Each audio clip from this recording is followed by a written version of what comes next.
Hey guys, welcome back. Okay, big delay after the holidays, guys. I just want to wish all of you a very Merry Christmas, and I hope your holidays were filled with lots of love, laughter, and plenty of giving and receiving, guys. I had a wonderful Christmas with my family. This year we were host, well, as most years, we were host to many family members who come to our house, and we enjoy the holidays together. We spend that time together, and it's always a very enjoyable time of year for us. So guys, I really hope that your Christmas and the holidays were fantastic. And also, a Happy New Year. Today is New Year's Day. And guys, as promised, you know, I did say that I would be getting back to doing the videos after the holidays. It's always a very busy time for me during the holidays and before Christmas. Like I said, I own a business, retail. It really picks up before Christmas, and you know, the time with the family over the holidays as well. So I really had no time to devote to doing these videos, and I really miss it. So I am looking forward to getting back into doing it. So yeah, big Merry Christmas to you guys. Happy New Year, and I hope you guys all have a prosperous 2017. I wish you all the best, and I hope that you guys get lots of jackpots and hand pays. And if you don't game, well, then I just hope that you know, you are able to become better in 2017. That's my only New Year's resolution, is that I become a better person. And I actually do strive to be a better person every day. Okay, so guys, few people have asked me on my channel and sent me personal message wondering if I'm ever going to make like a social media page.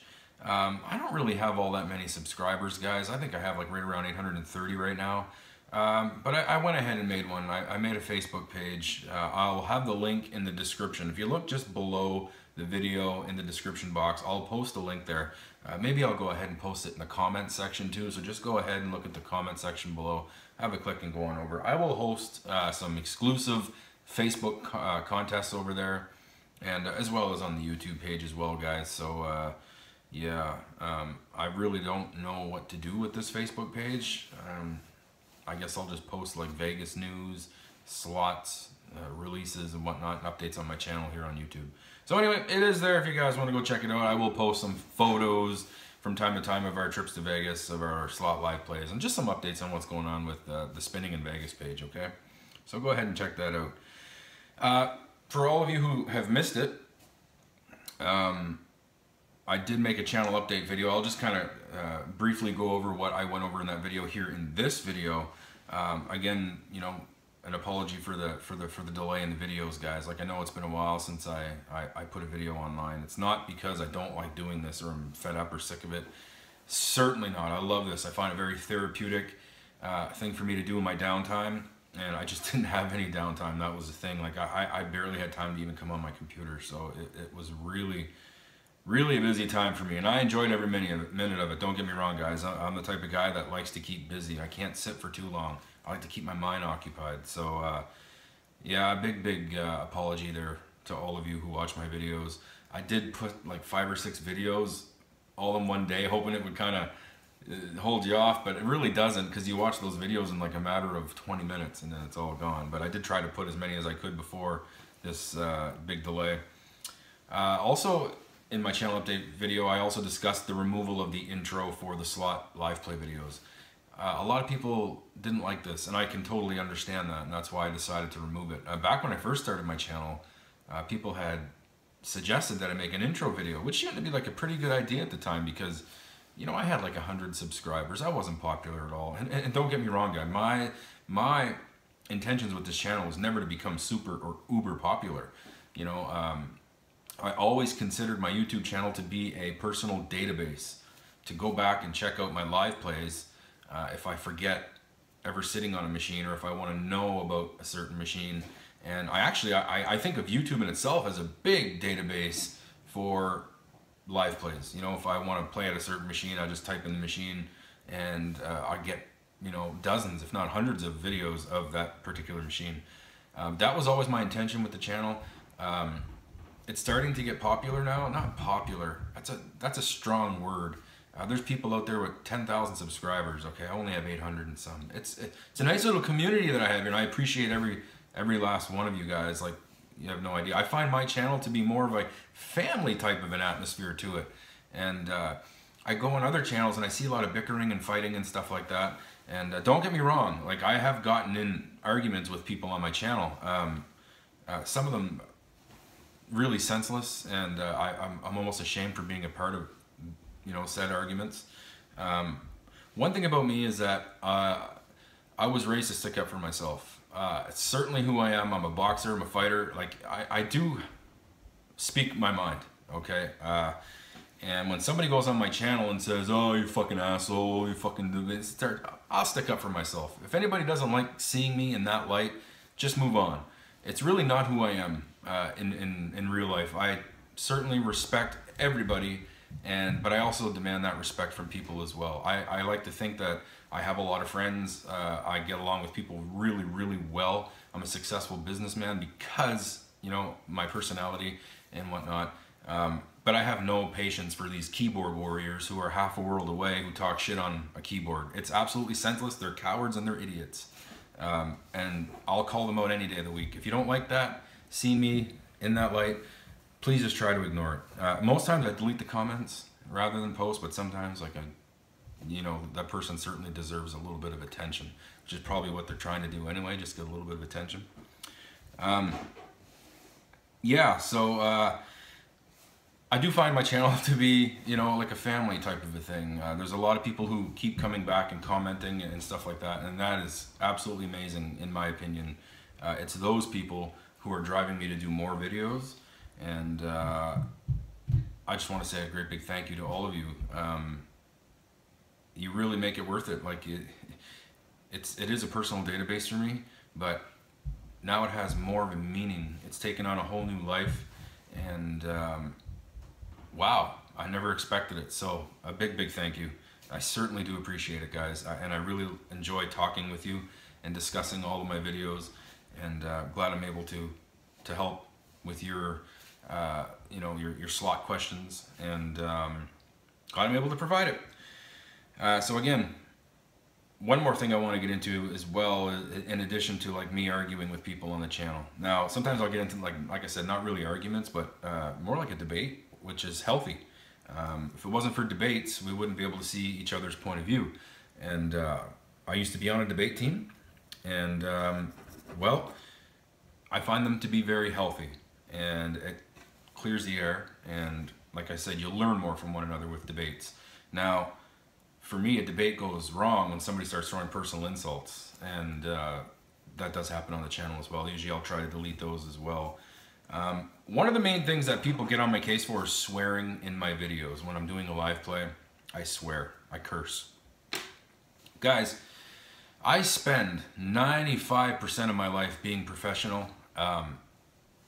You know, I don't swear off. I never swear around my kids. I don't swear around my family. I never swear around my customers, around my business, around my coworkers. My friends, maybe a little bit, you know. The other 5% when I go to Vegas, that's my time. That's for me to let loose and swear and have a good time. If you find that offensive, you are on the wrong fucking channel. And I just swore. I'm sorry.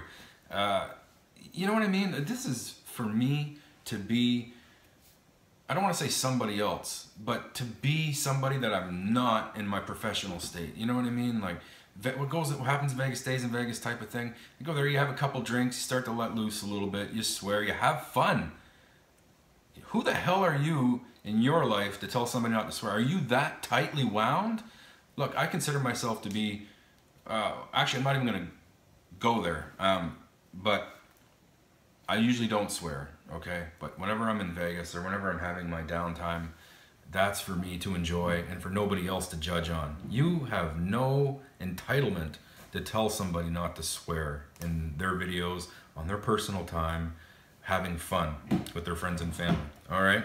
Well, not family, like I said, I don't swear around my kids or anything like that. But yeah, give that up. You're gonna hear me swearing in a lot more videos going forward too. I will never stop that swearing. If you find it offensive, like I said, we have a family thing going here on this channel, and if that offends you, this is probably not the channel for you.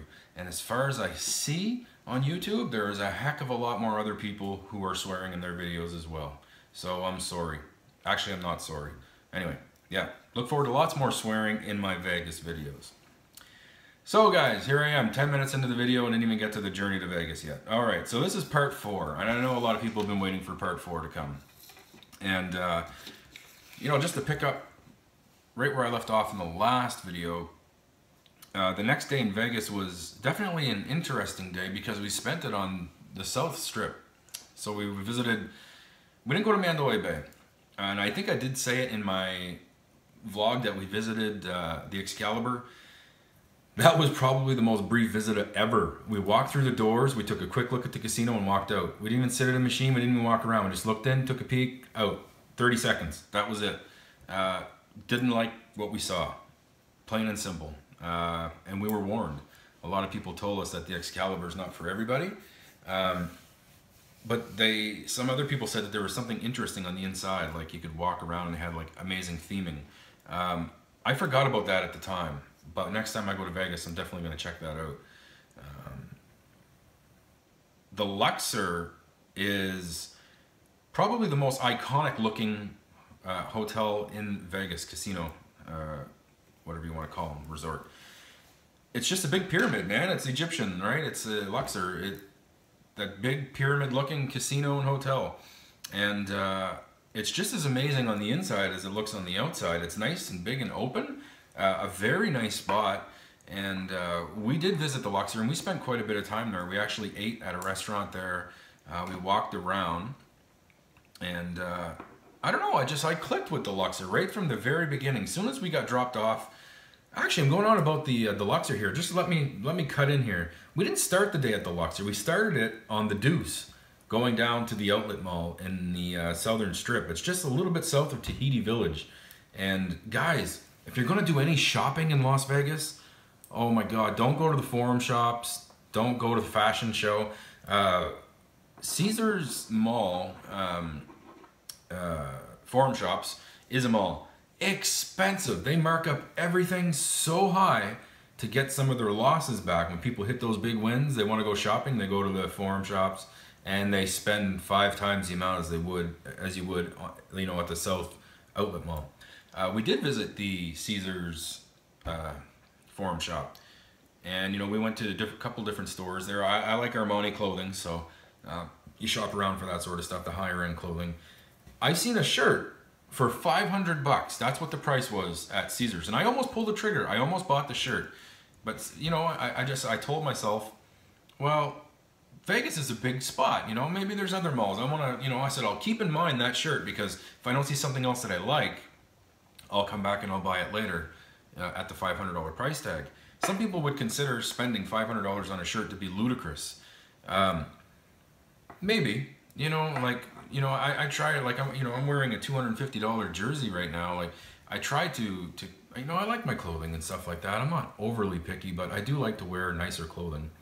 Being a professional, something I strive to do. When we went to the outlet mall, I seen that exact same shirt priced at 150 bucks. The exact same shirt. It was like just that, you know, like different designers release clothing at different parts of the years. And that exact same shirt was priced there at 150.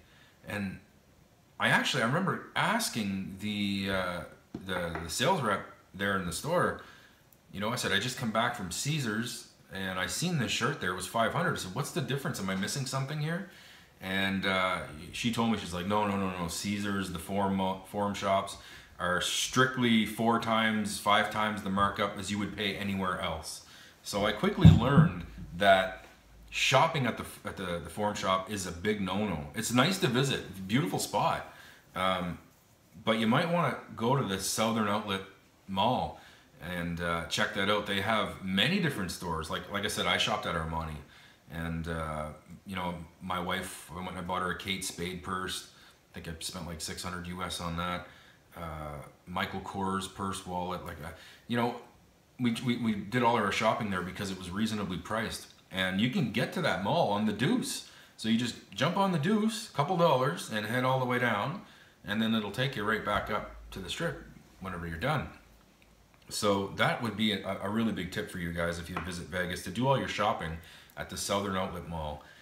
And you'll save yourself a lot of money and headaches, because one thing that would really upset you is if you did shopping at the forum shops and then ended up visiting the outlet mall and realized that you overpaid. And it's definitely, it'll leave a bad taste in your mouth and make you not want to go back to Vegas. So definitely check out that outlet mall, guys. So anyway, sorry, I cut in there. Back to the Luxor. So yeah, right from when we got off the Deuce, coming back up from the outlet mall, when we were right out in front of the Luxor, I clicked with it right away. Oh my God, man. The architecture, the design, the engineering, it's just amazing. They have the Sphinx outside. I do believe this one is a little larger than the original Sphinx. And, well, guys, I have a video of that, and I'll let you take a look at that video right now. Hey, what's going on, guys? We're at the Luxor today. We got tickets to see Chris Angel there tonight, and we're gonna go see the Titanic exhibit. And then I think after we're done the Titanic exhibit, we're gonna go over to MGM Grand and check out that casino. Busy day today. We went down to the what was it, the outlet mall, South Strip, and dang, it's a pretty nice store. Went and I got some new Armani clothing. Got the wife a nice little Kate Spade purse there. And yeah, we're having a great time. And I'm looking forward to fucking losing all my money at the MGM Grand after, but also hoping that they have a pretty good selection of slot machines, more specifically Pay Dirt. Fuck, I wish Brian SD guy never showed me that slot, man. It looks so fun.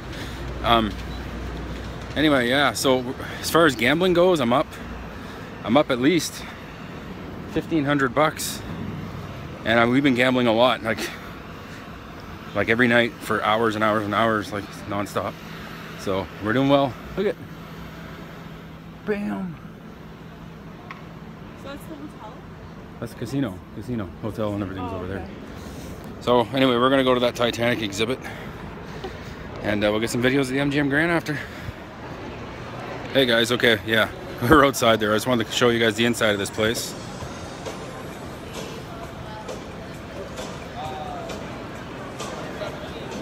Goes all the way up, just like the pyramid looks on the outside. So it's not deceiving or anything, it is the way it is.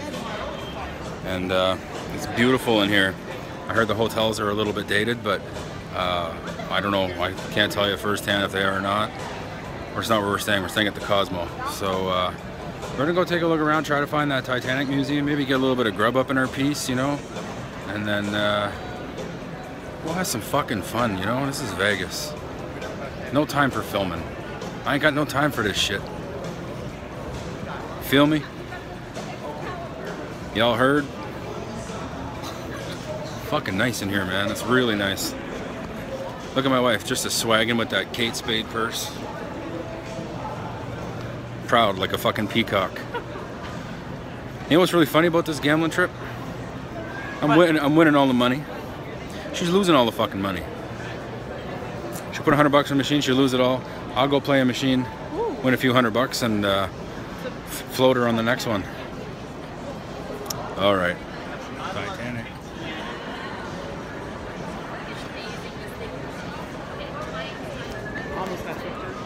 That shit.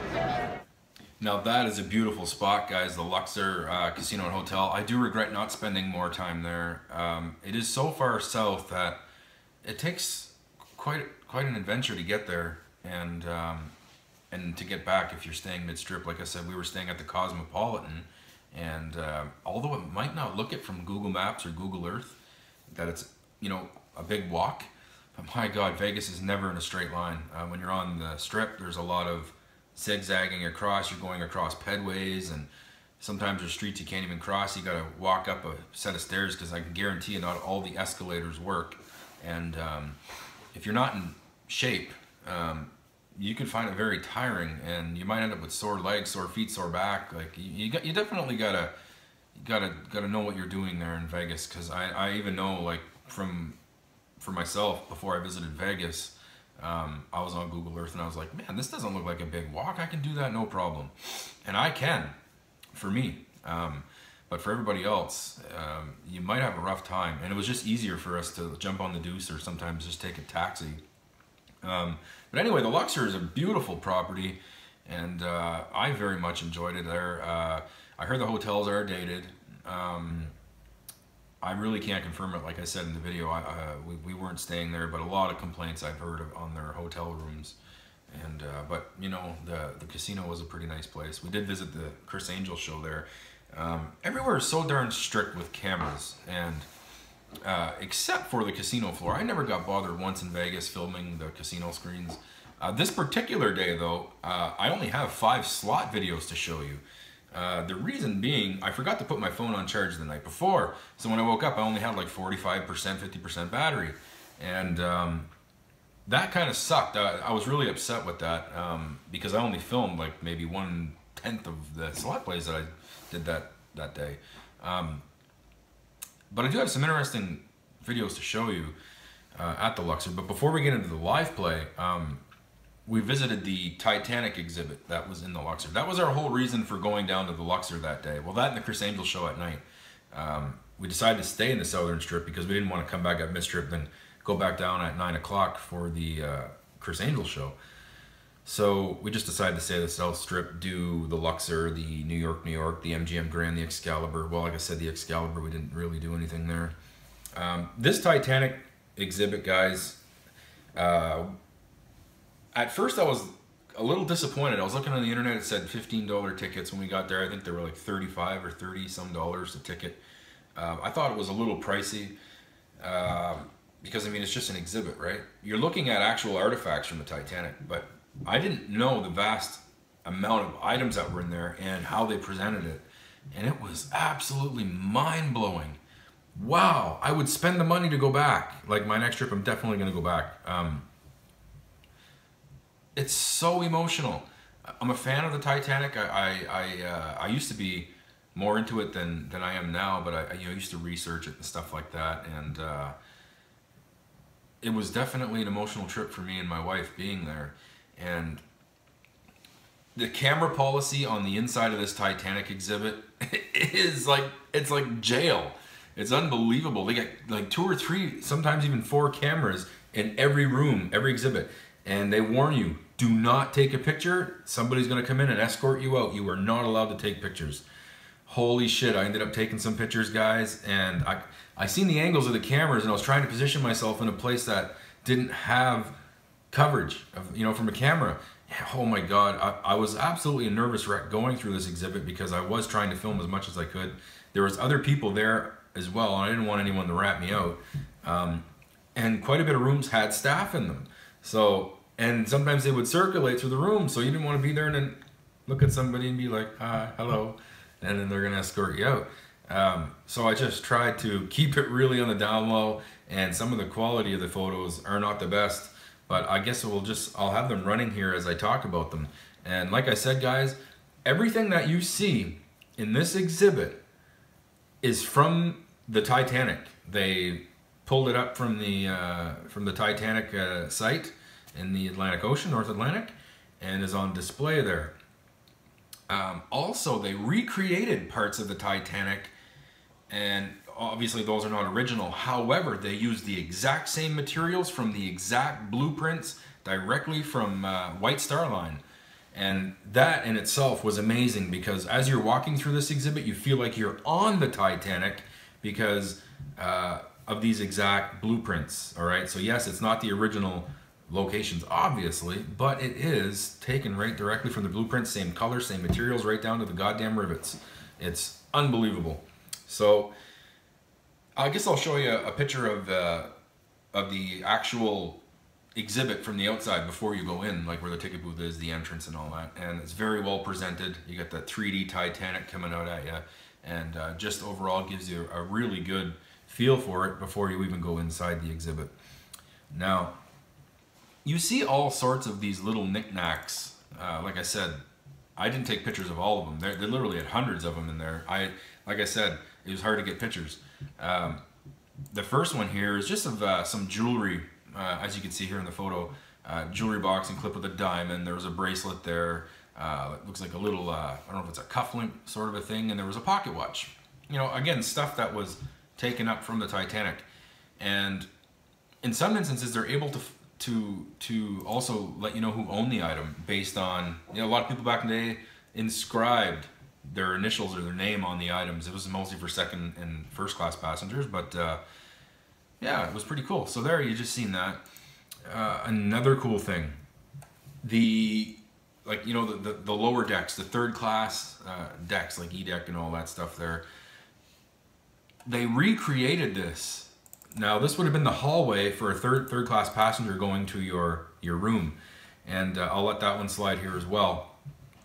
And guys, like I said, it's built from the exact same material, the design, the blueprints, everything from the wood, the grain, the angles, the size, the scale, everything is exactly identical to the Titanic. And here's, like I said, the picture here of me and my wife walking through that hallway. You're completely taken back to 1912 on the Titanic. It's just completely flooring how they did this. And they definitely put a lot of effort into it. Now, in this picture is what the third class bedroom would have looked like. So here you can see it, guys. You'll notice on the left-hand side of the picture, they got little artifacts there from third class passengers, but obviously in the background is the bunk beds. This is exactly how it would have looked in a third class passenger bedroom. You have bunk beds on both sides, and there would have been 4 people there. And again, this is built with the exact blueprints. All the materials are the same. They definitely tried to get it as authentic as possible. And wow, they really did a good job with that. I couldn't believe it when I walked through there. Now, another cool thing, if you were a first class passenger and you want to go out on, out of your room onto your private terrace, they have that there as well. So it's like you're on the actual outside deck of the Titanic. And as you see here in the picture, guys, you have like your little bench there. You have your riveted beams. Everything is authentic to the time period and to the Titanic. Obviously not authentic in that it is a piece of the Titanic. It's just built authentic to what the Titanic would have looked like. And they actually have, like, if you look to the left of the photo, you'll see like a little sparkle in the black. They have like imitated stars, so it's almost like you're driving on the ocean at nighttime. And guys, it completely takes you away from where you are and brings you right there to the Titanic. I was absolutely floored with this, and it was definitely one of the highlights of our trips. Now, here's another cool thing, another piece of memorabilia that was brought up from the ocean, and it was Officer Murdoch's toiletry kit. They actually were able to go into his room and find this stuff. And they got razors, they got all sorts of items out of his little kit there, and have them on display. Now, Officer Murdoch obviously is one of the more notable officers on the Titanic, as he was very important in his duties with the people getting off of the Titanic in the lifeboats, and and saving all those lives. And it was very emotional to see that too. He used this kit on a pretty much daily basis. And they have that there on display. That was a really wonderful thing to see. The exhibit in itself is presented in such a way that it brings you back to the Titanic. And the next one was, wow, they built the grand staircase. They built it to scale. They built, like I said, authentic, right down to the floor tiles, to the grain, the wood, everything is 100% spot on. The staff member that worked there said that if somebody who was on the Titanic would be in that spot, they would not find a difference. So if somebody from the Titanic was to be here at this exhibit looking at this grand staircase, they would not know the difference if they were on the Titanic or not. And guys, I couldn't go in there and take a picture. I had to take it from the hallway outside because there was a staff member there with a camera. You could actually take your photo with your friend or your family or spouse on the grand staircase for an additional fee, and they made sure that you did not take pictures in there. And there was actually a camera in this hallway pointing in the direction that I was taking this photo. I said, fuck it, at this point I'm going to take the picture. If I get kicked out, at least I've seen most of the exhibit. But I really didn't, because there was something awesome coming up.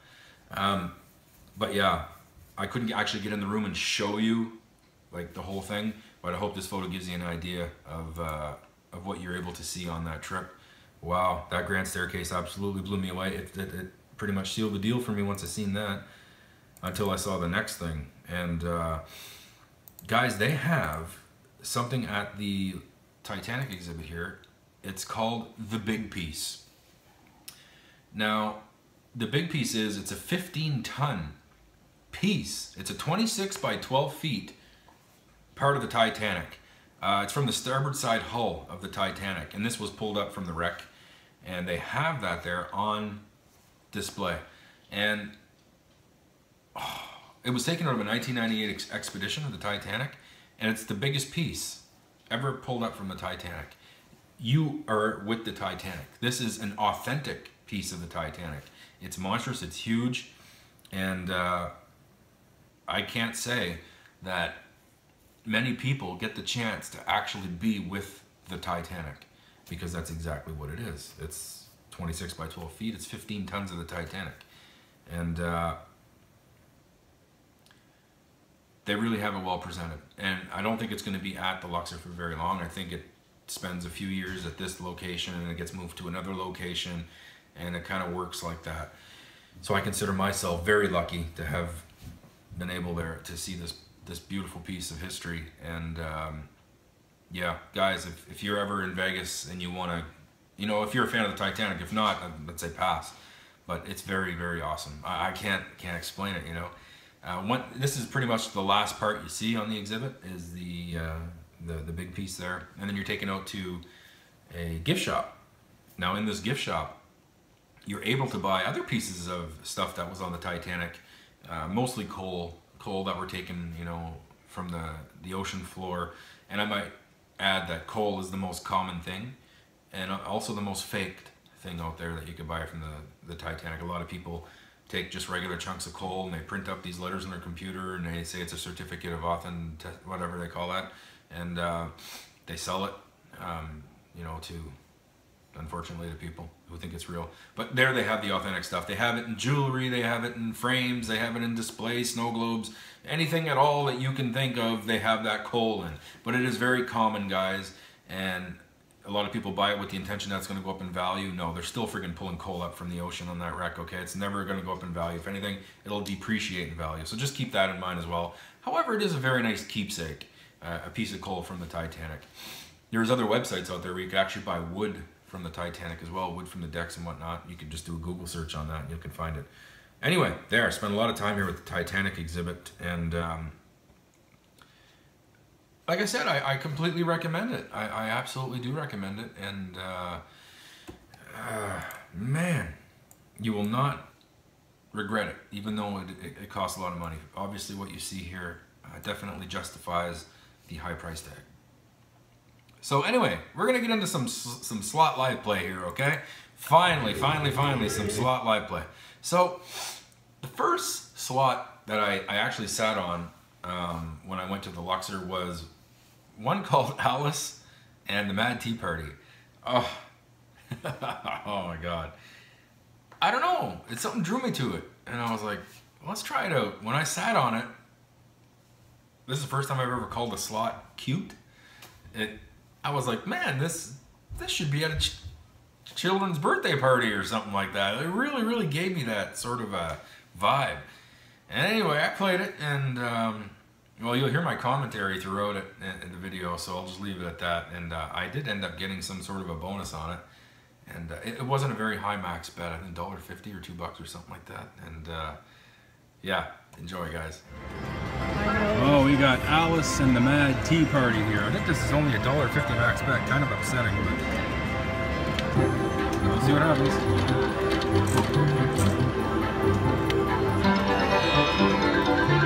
Oh, I don't know what's going on. What's happening? Keep going. Keep going. One more. Okay, keep going. You keep going, you little fucking... Holy shit.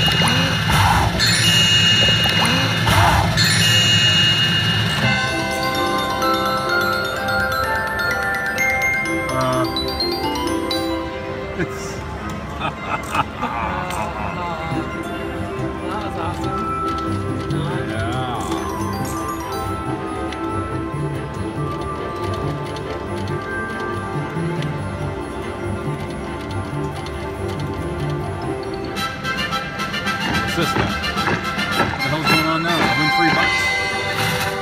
$3. Pick a card and off with its head. Pick a card, Mickey. Diamonds are now wild. Incomparable effort. Heart probably would have been the best. Well, it's a lot of these little side things keep it interesting, but they don't really pay off.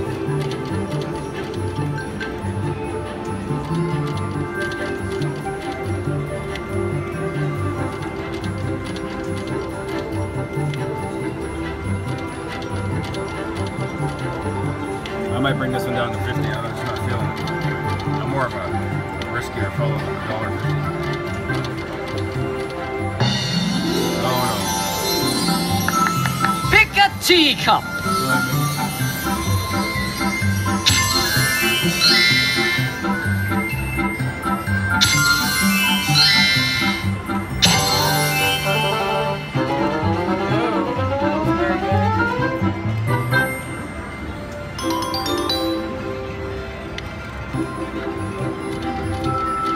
It's got entertainment value. Keeps you sitting, yeah. Yeah. I just don't think it's going to pay off in the end. Could be wrong, but I just don't think it's going to happen. This is at the Luxor, by the way. We're at the Luxor right now.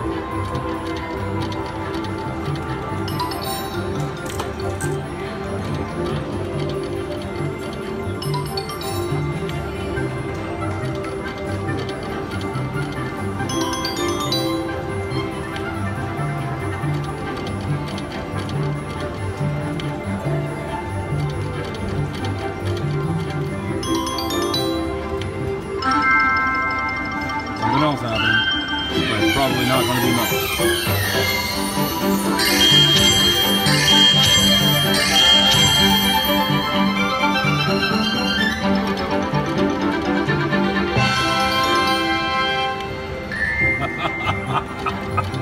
This is one that this is like a type of slot machine you'd see at like a kid's birthday party or something. Like, it doesn't seem like, I don't know, it's weird.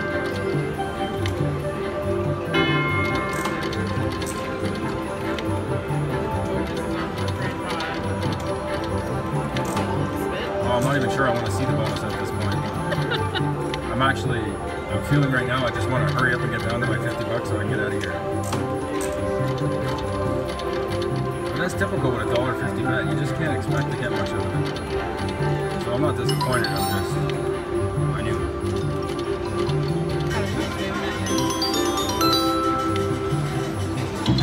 Superman respin.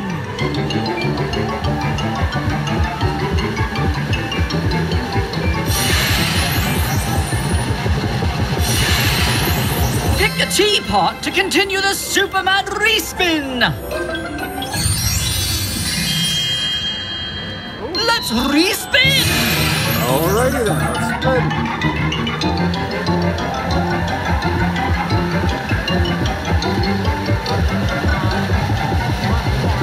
Pick a teapot to continue the Superman respin. Let's respin.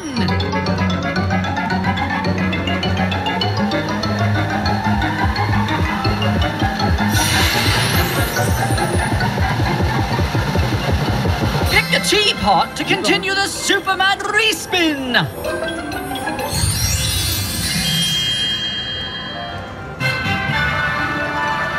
Oh my god, we got a big win. Probably about $20. I'm gonna guess $20 to be a big win on this one. I'm gonna stop it at the end of this too. $30, okay, I'm out. That's good. We got to see enough. Alice and the Mad Tea Party. Alice and the Children's Birthday Party would have been more of a better title, but okay. I just watched the video over again in this time that you were watching it, and yeah, definitely. Alice and the Children's Birthday Party would have been a more suitable title for that particular machine. I don't know, just something about it. WMS title kind of reminds me of like the Ruby Slippers and all that stuff. But I mean, you know, I didn't lose any money on it. I think I made $5, so I mean, we're all good there. No problems. One machine that I've seen at the Luxor, that I was really excited to see was the Rolling Stones. Oh man, I love it. It used to be at my casino at Casino New Brunswick. They took that slot machine out a couple of years back. Actually, about 3 years back, they probably took that machine out. And I enjoyed sitting on it. I thought the bonus is pretty easy to get, although when you hit that steel wheels bonus, more often than not, you're going to get credits, which sucks. But when you do get the right bonuses on that game, you can do quite well.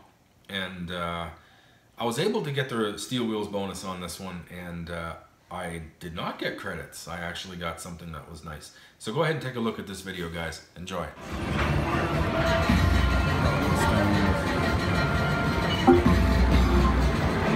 YouTube will give you that censorship, copyright bullshit. This one, I don't want to bet 50 cents though. Shit.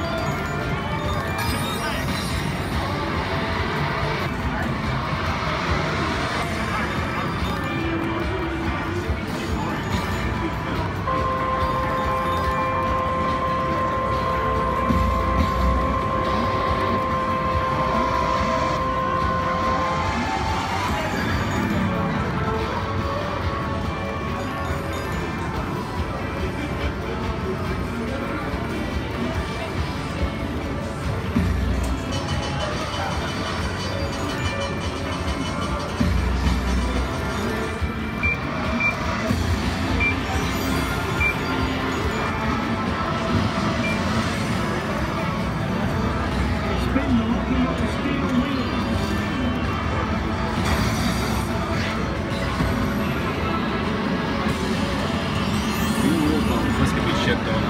Mostly land on credits. Half the time. Spinner man.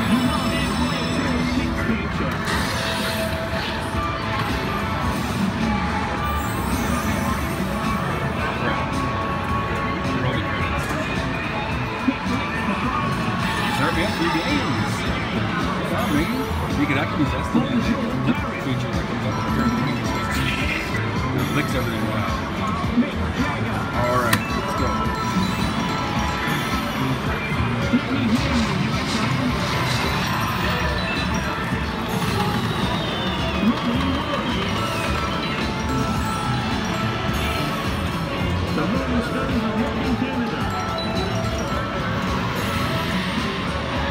See? Licks it. That wasn't very good though.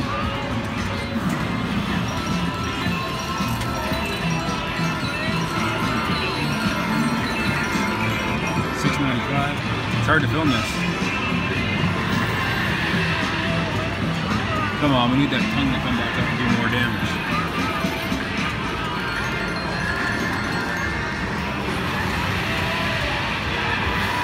There we go. Keep going. No, that's not good enough.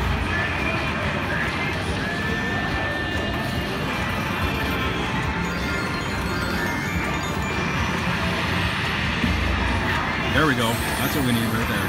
More wilds.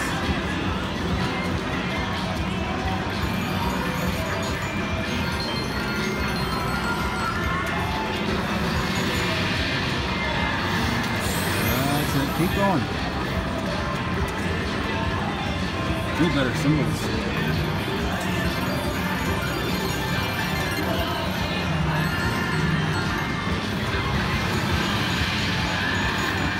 There we go.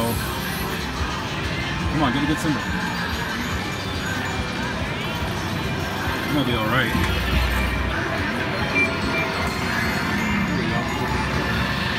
Come on, right in the second row. Mick up there. Keep going with Mick. Yeah, we got Mick. Okay. Wow, that should be okay. 30.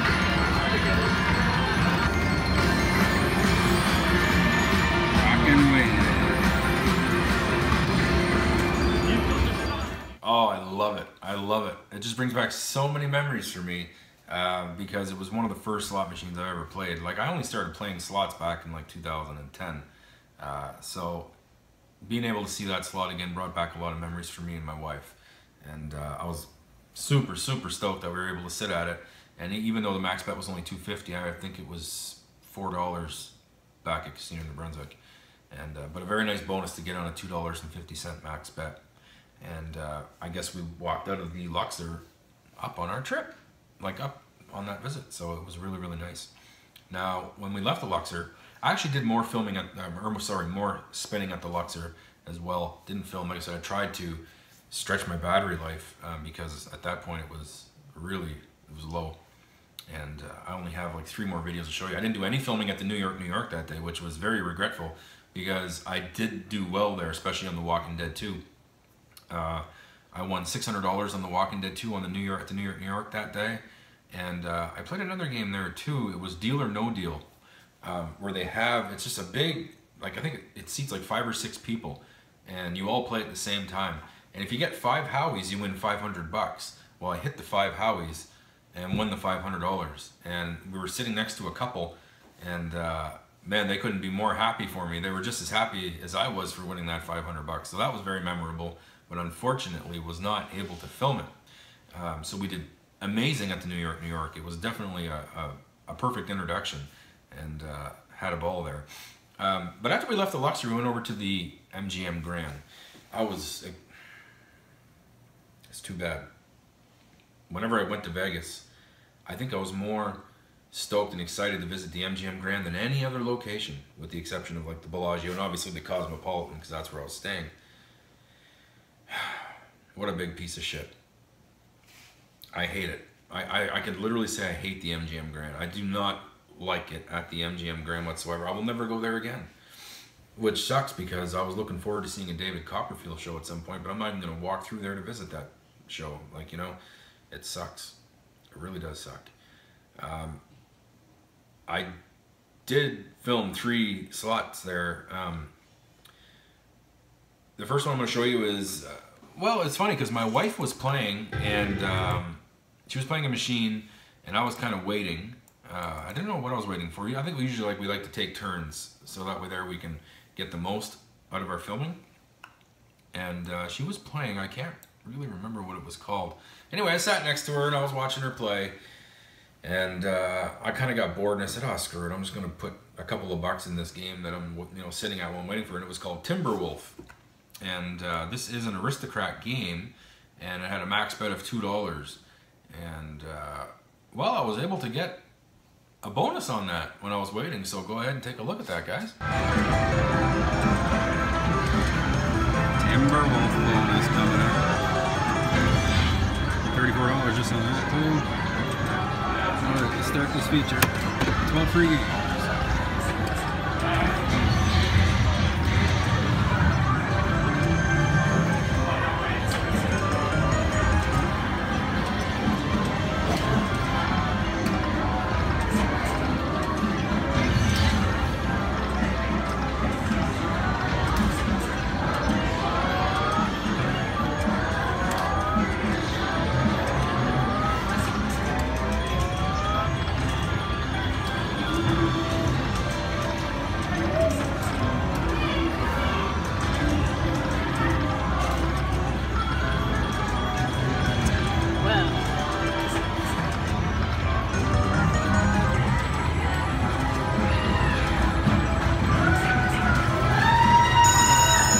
Triggered with a 3x there. I don't know what that is. 17 free games remaining, and that was $30.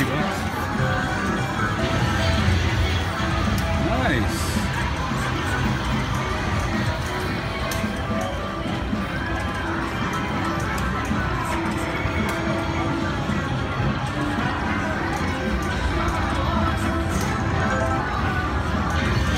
MGM Grand, folks.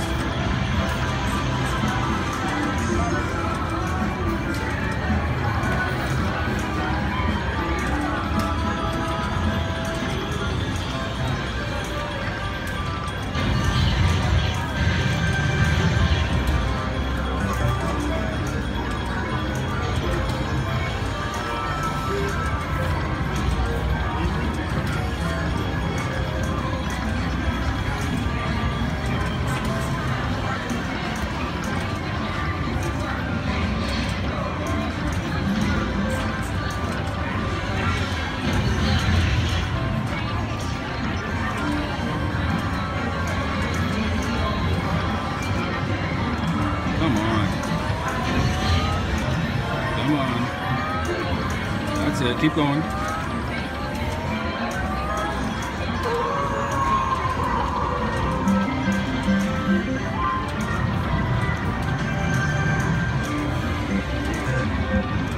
There we go. That's not bad.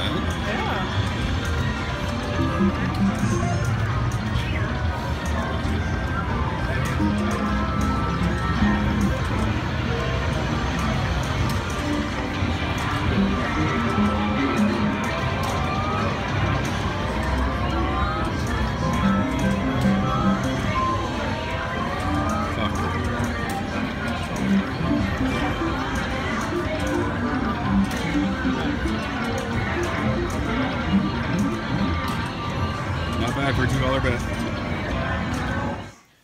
Pretty intriguing game. Kind of reminds me of Wicked Winnings, and it was the first time I ever played it, and I didn't find anything special about it whenever I was just sitting there waiting, you know, with my wife, and I was kind of like staring at the game, and nothing special when I played it, but definitely not a bad bonus there for only a $2 bet. So yeah, pretty fun live play. So after I won that bonus, my wife just cashed out her stub. I think it was for like 20 bucks or something like that. She just gave it to me, and we went over and we sat at Britney Spears. I do not like this game.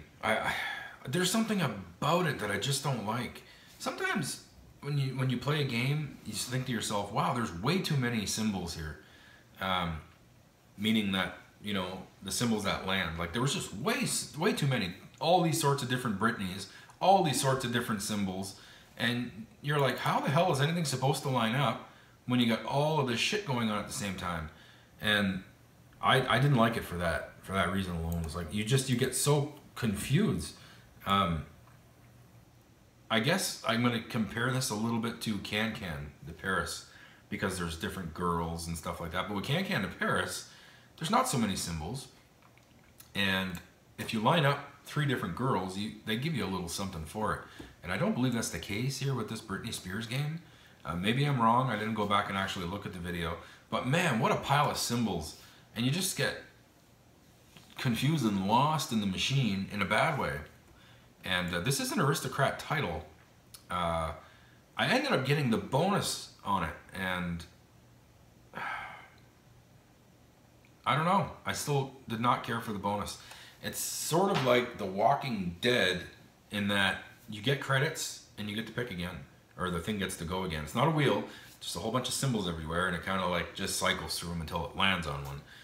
But with the Britney Spears, well, I'll let the bonus speak for itself. Go ahead, take a watch. Alright, some live play on Britney Spears, bitches. I'm only going to run 100 for this. When I get down to 27, I'm going to pull out. Yeah, I'm going to pull out a Britney Spears.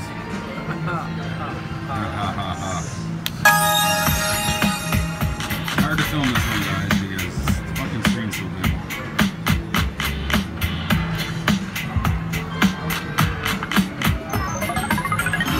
Oh, I got Chef O's there for 50 cents.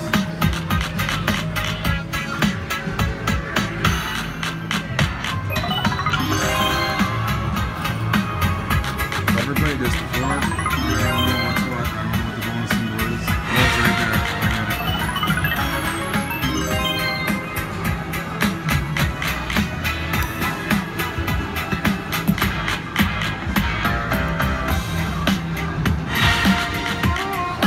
Probably need them on 1, 3, and 5.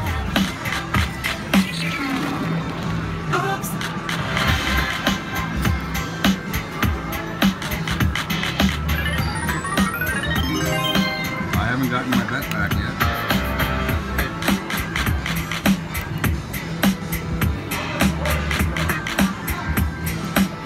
This is going down quickly. Nope. I didn't think that was going to happen anyway.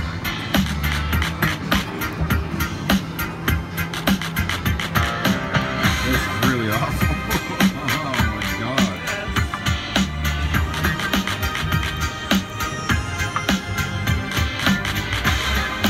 Nothing special about this one. This is an aristocrat machine. I'm surprised, man.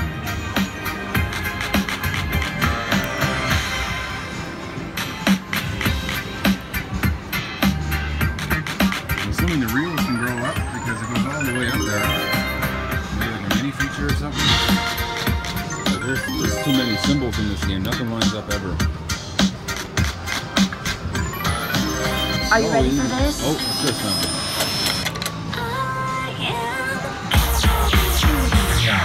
Okay, went all the way up. 3 X-Wings.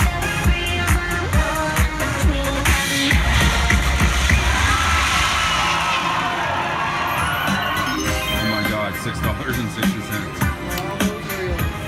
A useless feature.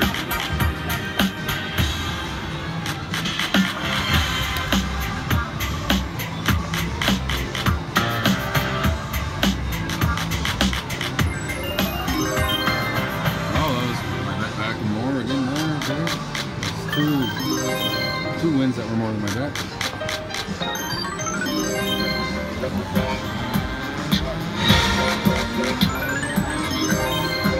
Merrier the more. Something else happened.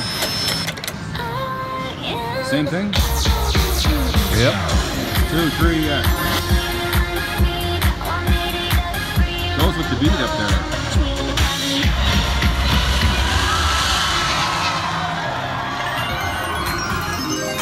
Almost the same amount I got last time.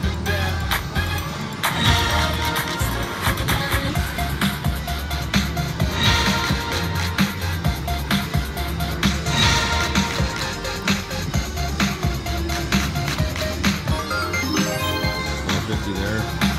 This one's hard to film. Holy crap, man.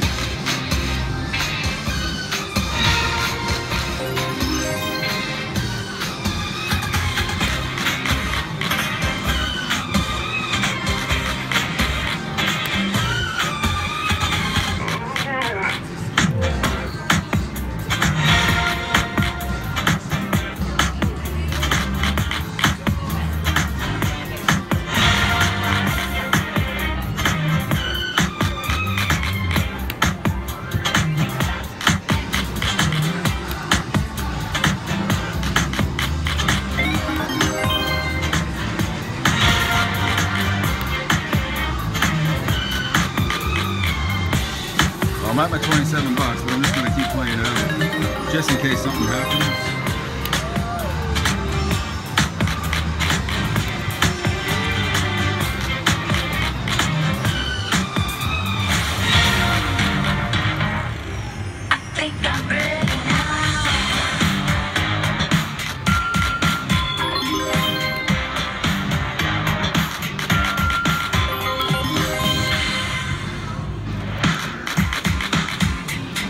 Goddamn symbols in this game. Holy shit.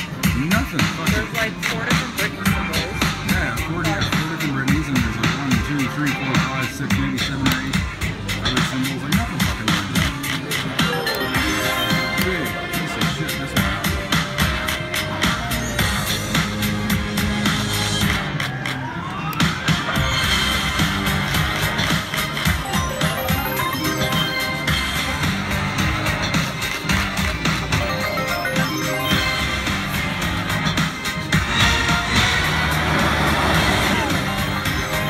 Turn it up. It's happening again.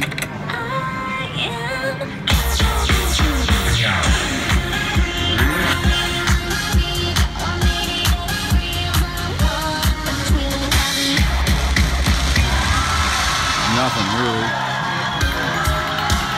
You're a Oh, superstar. 31? I don't know how to. Oh, okay, we went all the way across there.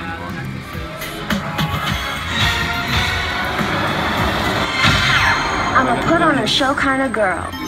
Something for you guys to watch. Man,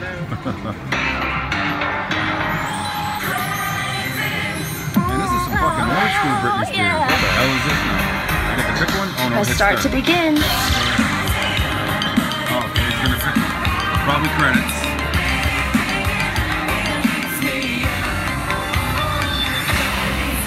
I won $1.50. How's that for you guys? Oh, price is upgraded. Okay. Okay, so maybe you keep getting credits until you hit bonus.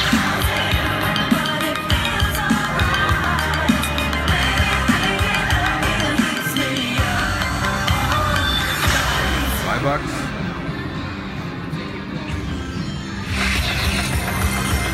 Okay, well that's not bad. Then if you keep going, kind of like the Walking Dead wheel, or if you hit a prize.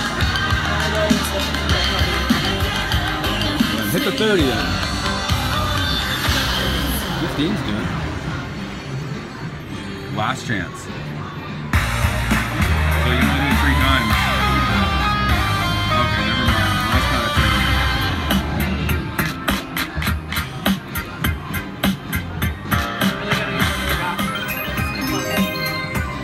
Where you want to fit.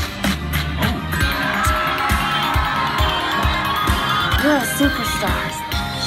37.50 is a big win, baby.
Alright guys, I'm gonna opt out of this one. What a confusing game and upsetting. You know, as hard as it is to line stuff up, and it really is because there's so many symbols, when you do line them up, they're worth nothing. Like, what the fuck? What the hell's going on? I lined up all those yellow Britneys there, and it came up big win. I was literally expecting to see at least a $100 win on that hit. When it was a $30 win, I was like, this machine is the biggest piece of shit ever. Actually, no. The biggest piece of shit for me is that boosted slides and spin game. I'll have a video of that in my next journey to Vegas. Oh. Anyway, yeah, big thumbs down on that Britney Spears. Come on, Aristocrat, you're better than that. That really was a badly thought out machine. And it should have been like The Walking Dead in that is, as long as you keep hitting credits, you stay on the bonus until you hit something special. Knocking you out after 3 tries on those measly little credits. Oh, and the big wins, 30 bucks.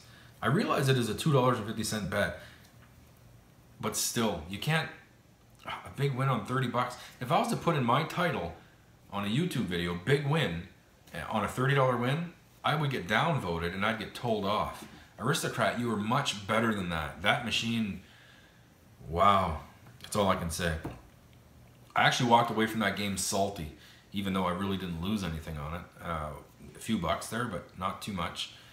I was pretty salty. I was upset with it. And what happened next was really upsetting. We were walking through the MGM Grand, me and my wife, looking for a slot called Pay Dirt. And we were approached by 3 rappers. And very orchestrated. It was definitely a scam. And you could tell that they'd practiced this and probably done it to many people before me because they pulled it off so well. They had noticed that I had the $50 stub in my hand, the casino redemption ticket, and approached me, and they were talking about, hey man, we're rappers from Las Vegas, we got CDs, we're trying to get our music out there, and we're trying to do our own self-promoting, and blah, blah, blah. He's like, we're trying to sell CDs, $5 each, there's 3 of us, 15 bucks, blah, blah, blah, blah. And I'm like, I really don't. I said, no. I said, I don't even have a CD player or nothing like that with me. I said, I'm not even from this country. And he's like, no, man, you're not going to regret it. And he put the CDs up in front of my face, and he put them in my hand. As he put the CDs, and they were spread out, like one was half into like a little flimsy little case, and they were spread out. He put them in my hand, and as he did it, he did like a sleight of hand type of thing here. Let's say This was my stuff. He put the stuff in my hand and then slid my ticket stub out from underneath my hand, and he kind of like put his hand back and angled his body so I wouldn't see anything, and I didn't. I had the CDs in my hand and I was like, dude, I don't want these CDs. Like, you gotta fuck off. Get out of my face, all right? I don't want to get contentious here. And that's pretty well what I told him. I'm like, I have no use for this stuff. Take it away, I don't want it. And I gave him back the CDs, and we were kind of exchanging words. Nothing bad or anything. He was just kind of telling me, they're up and coming, and he's like, oh, we'll even sign them for you, And I'm like, I don't give a rolled up fuck what you're gonna do to them. I just don't want them. And then I noticed my money was gone. And I was like, where is my $50 stub? Now, I could not blame it on him right away because I don't like blaming stuff on people when I don't have proof. And then he's like, you got to show some of that local love. You got to show some of that love. And he pushed me away and they ran. Holy crap, I've never seen people run so fast in my life.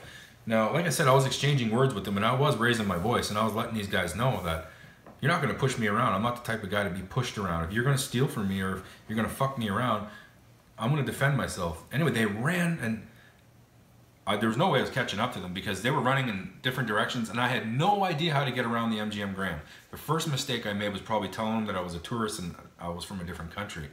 They know that area, I don't. I should have said I was from Vegas and they might have backed off a little bit, but no, I made that #1 mistake. And there was no catching up to these guys. And even if I tried to keep pace, they would get lost and everything. And I would certainly be even more lost because I don't know where I am. I was able to talk to security.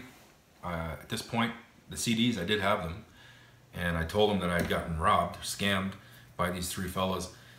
And it was an hour, it was like 50-some minutes before they even decided to do it. They didn't even chase the guys. We knew the area that they were running towards. The security seen them running. He could have radioed another security member on the other side of the building.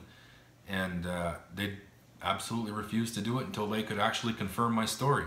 So what they did was they went back on their camera systems, verified that I wasn't bullshitting them, and then they decided to look for them. And he's like, oh, they're probably out of the building by now. And I'm like, you know something? That was a real stupid move. You should have held them, took them into custody for a few minutes until you went over the cameras, found out that they stole from me, they robbed me, had the police called, had them charged, and then deal with me. You know what I mean? Like, oh my God.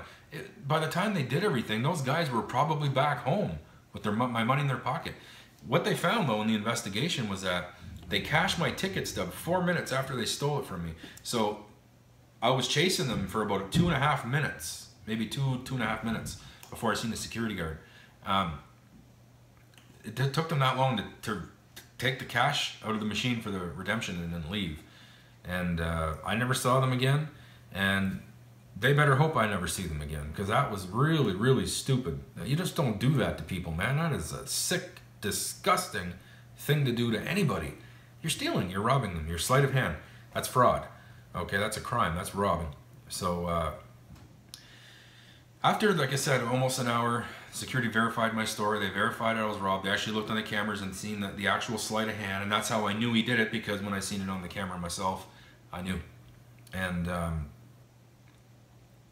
I was really upset. They did give me a card with $50 on it. Through my little M-Player card, they put it on there. And I was so pissed off at this point. My blood pressure was high. I was on a warpath. I was hoping that I was going to see them outside. I was picking for a fight at this point. You know, if you're going to steal from me and nobody's doing anything about it, I'm going to do something about it. And I played at an Ellen machine, Ellen DeGeneres, right before I left. And I'll let you guys watch that video. Ellen DeGeneres, 375 max bet.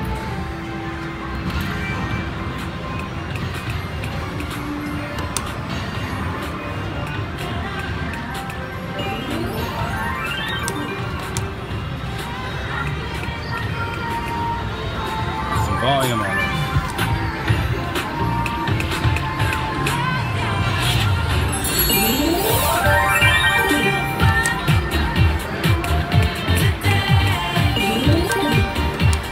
MGM Grand.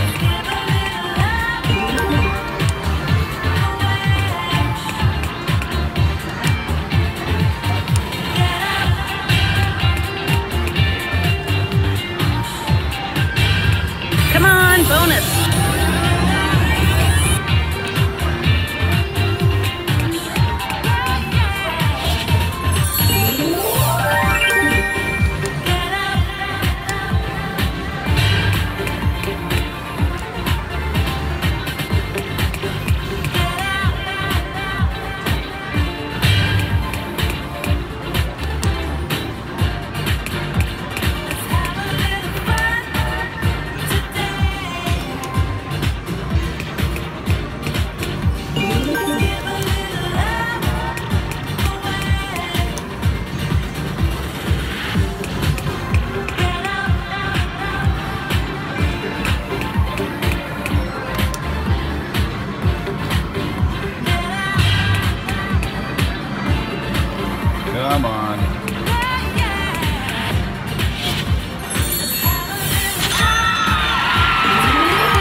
underwear and it still only paid my bet. Ouch.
Might be alright, being open wire. 2x there.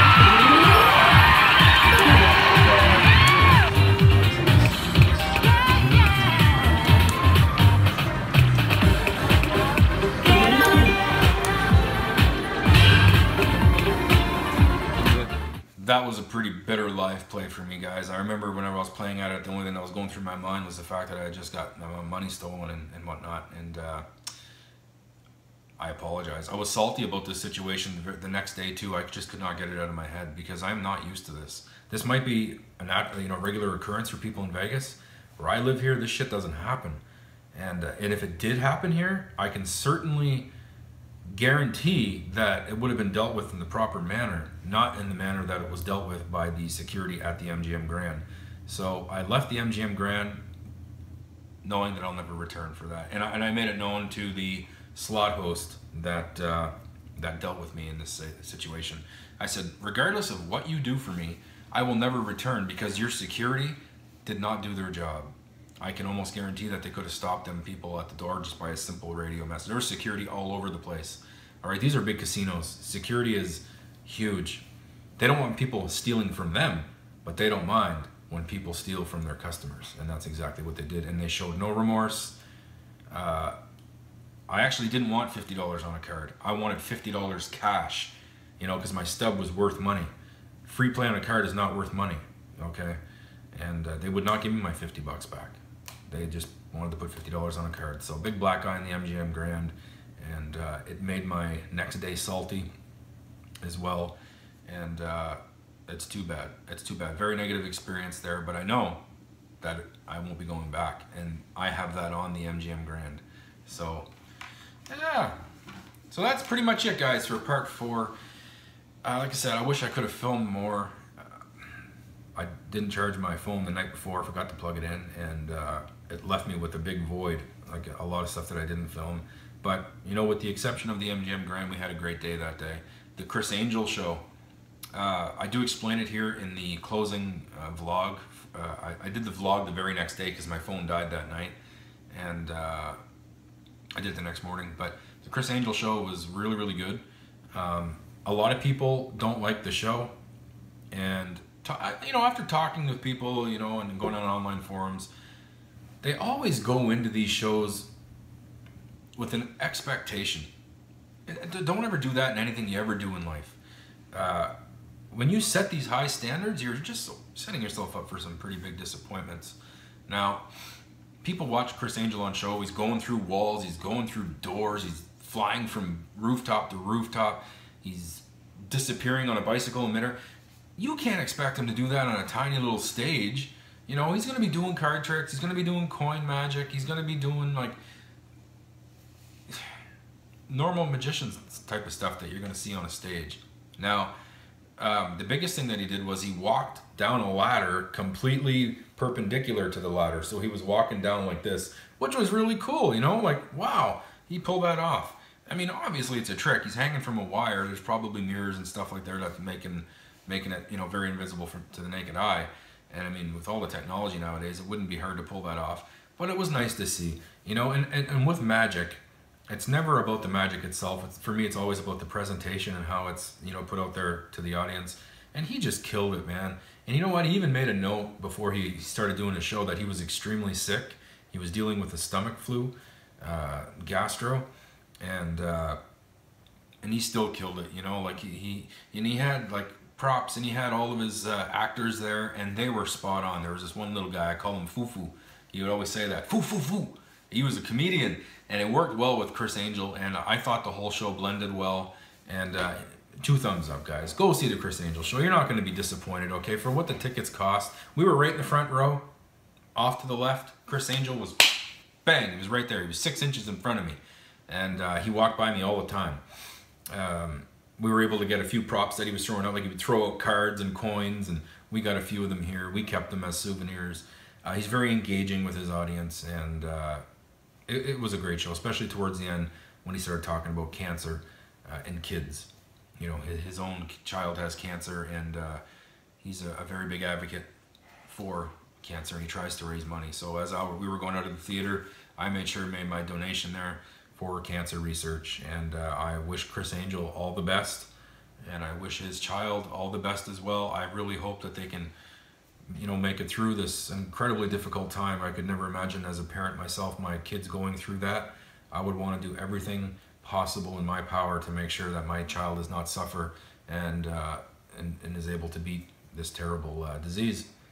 So the Chris Angel show definitely was ended the night on a positive note, especially what had happened at the MGM Grand, and I guess I have to thank Chris Angel for that. So a big kudos. His theater is very well done. There's lots of memorabilia on the walls from other magicians, and of course his own stuff too. A lot of the bikes he drives in the episodes are on display there. A lot of the clothing that he wore in the episodes are on display there, and a lot of signed memorabilia from himself and other magicians as well, and celebrities. Other celebrities that he does magic to are also there as well. Prepare yourself for long lines though. Before the show, me and my wife decided not to get anything to eat because the line was so huge. But a very nice show, and it ended that night on a positive note. So I'll leave you with the last vlog there, guys. Again, big Merry Christmas, Happy New Year to you. I wish all of you the very, very best, and I hope your 2017 is filled with lots of love, laughter, and I hope you're successful in whatever you are doing. So again, guys, thank you very much for tagging along part 4. I'll be releasing more slot videos here as well, and I'll start working on part 5 right away. I'll try to get these released as soon as possible. There definitely is not going to be that big void like there just was over the holidays. So bam! Hey, what's going on, guys? Okay, next day. Last night we ended up going over to it was an interesting night actually, and had some pretty cool things happen and some not so cool things happen. We spent most of the day on the southern part of the strip. We went to visit the Luxor, the Excalibur, the MGM Grand. Oh man, I was expecting a heck of a lot more out of the MGM Grand. I didn't really care for it, to be honest. It was really old in there. Everyone said it was the biggest casino in Vegas, but it really didn't look any bigger than, like, even the Cosmo here. I mean, it probably was a little bigger than the Cosmo, but not very much bigger. In my opinion, Bellagio has the biggest casino, like in terms of, like, you know, just the amount of slot machines that they have. Floor space, maybe the MGM Grand is the biggest. I look like I just woke up. That's because it's 6:30 in the morning. I just woke up. Yeah, at the MGM Grand, I had 3 gentlemen, 3 young rappers come up to me and stole my $50 redemption stub that I had that I took out of a machine. And they did it orchestrated, like it was a scam. I barely even knew what happened until, like, I realized what happened. So anyway, I was on a warpath looking to knock somebody out. But anyway, I ended up speaking with security, and the casino actually reimbursed me for the $50. So that was pretty cool. from there we went to the Luxor. We watched Chris Angel's Mind Freak show. And guys, I'm going to tell you something about that show. It was really, well, it was good. Don't get me wrong, it was really good. You can't expect Chris Angel to do this stuff on stage like he does on TV. Like, you know, walking from building to building and stuff like that, like he is on a stage. And, but, you know, it was a pretty good performance, and certainly emotional towards the end when he started talking about kids and cancer and stuff like that, because his own son has cancer. And, yeah, it was very emotional. But it was really, really cool. And then we just came back to the Cosmo last night, and I didn't really do much betting. We bet for about maybe an hour after we got back, and I was up again. I think I was up another $100 last night. It's just been a winning trip so far. I haven't lost anywhere I've went. Even at the MGM Grand last night, it was up $60. Luxor, I was up $60, and it's really cool, man. It's a really cool, really fun trip. Like, I come down here expecting to spend a heck of a lot more than what I've spent. It's because I'm up so much. And that's okay, because we only have 2 days left here in Vegas, and our next trip isn't going to be so long away. Like, when we leave to go back home, we'll probably come back to Vegas a heck of a lot sooner. And so today, we're going to go see Beatles Cirque du Soleil tonight over at the Mirage. My wife's really looking forward to that. She wanted to see that for a very long time. And I'm just going to spin the hell out of more machines. That's what I'm here for, man. I'm here to hit some of these slot machines up. There's still a lot of them that I want to play that I haven't played yet. I played the Hangover 2 last night. Got a bonus on it. What a terrible machine.